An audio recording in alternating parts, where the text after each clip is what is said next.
क्या होता है जब किसी इमारत की नींव इंसानी खून से रखी जाती है, या फिर जब कोई अधूरी ख्वाहिश मौत के बाद भी पीछा नहीं छोड़ती। आज हम एक मशहूर कहानीकार की दो ऐसी ही कहानियों की दुनिया में चलेंगे।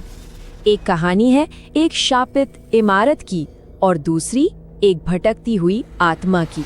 तो चलिए सबसे पहले हम पर्दा उठाएंगे नीलगिरी अपार्टमेंट के राज से और फिर जानेंगे कि कैसे एक आत्मा ने सीमा के शरीर पर कब्जा कर लिया। तो हमारी पहली कहानी शुरू होती है आरुषि से। वो एक नए शहर में एक नई जिंदगी शुरू करने आई है और उसे रहने के लिए एक घर मिला है नीलगिरी अपार्टमेंट्स में, जो कुछ ज्यादा ही सस्ता है। उसे जरा भी अंदाजा नहीं है कि जैसे ही वो उस पुरानी इमारत में कदम रखेगी, उसकी जिंदगी का सबसे डरावना अध्याय शुरू होने वाला है। और उसका स्वागत कौन करता है? बिल्डिंग का वॉचमैन रामू काका, और वो भी इन भयानक शब्दों के साथ। जरा सोचिए, हम सब। कौन हम सब? ये एक ऐसा सवाल है जो किसी की भी रूह कंपा दे। तो मौका है नए साल की शाम का। आरुषि बेचारी अपने नए घर में सेटल होने की कोशिश ही कर रही है कि तभी एक पुराने से लैंडलाइन की घंटी बज उठती है। अजीब बात यह है कि ऐसा कोई फोन उसने लगवाया ही नहीं था, और यहीं से असली खौफ की शुरुआत होती है। फोन के उस पार से एक बहुत ही धीमी डरावनी आवाज ये हुक्म देती है, और फिर फोन कटने से ठीक पहले एक दिल दहला देने वाली हंसी गूंजती है। अभी आरुषि उस कॉल के शॉक से उभर भी नहीं पाई थी कि उसके मोबाइल पर एक और अलर्ट आता है, और ये अलर्ट उसके सबसे बड़े डर को सच कर देता है। मेन दरवाजा अनलॉक हो चुका है।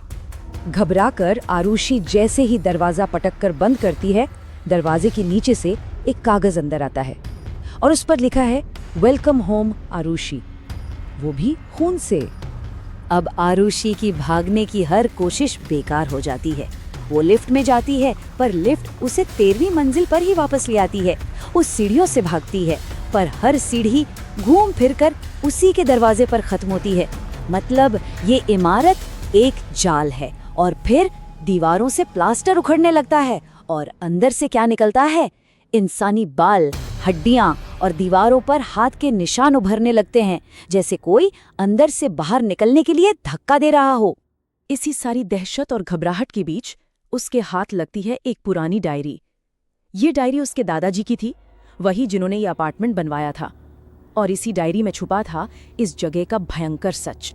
तो बात है करीब 40.5 साल पुरानी 1980 की।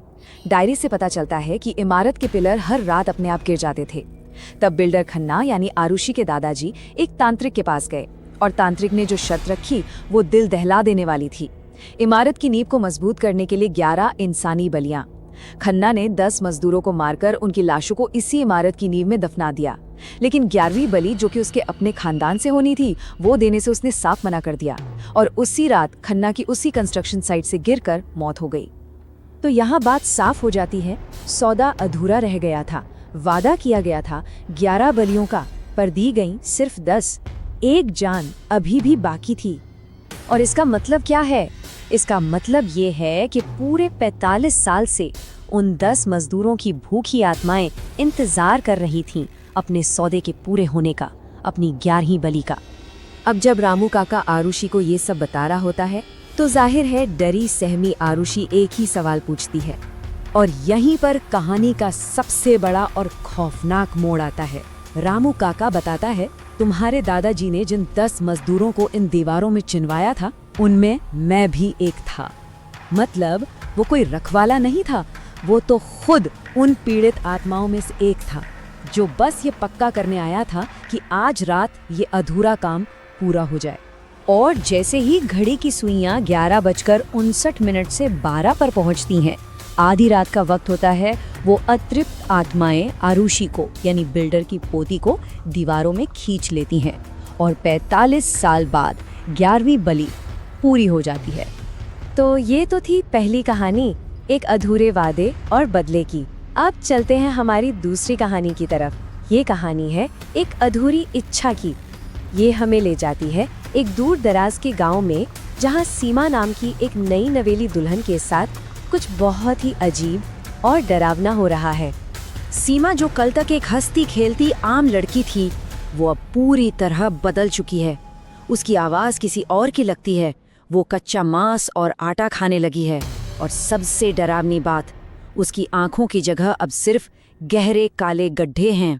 गांव वाले सब कुछ करके हार चुके हैं और जब कोई चारा नहीं बचता तो वो मदद के लिए एक बूढ़े तांत्रिक को बुलाते हैं। एक ऐसा इंसान जो शायद उस शक्ति से बात कर सके जिसने सीमा के शरीर पर कब्जा कर लिया है। तांत्रिक के अनुष्ठान के दौरान वो आत्मा अपनी पहचान बताती है। उसका नाम है रमा और वो बताती है कि ये कब्जा जानबूझकर नहीं किया गया। असल में रमा की मौत अस्पताल के एक बिस्तर पर हुई थी।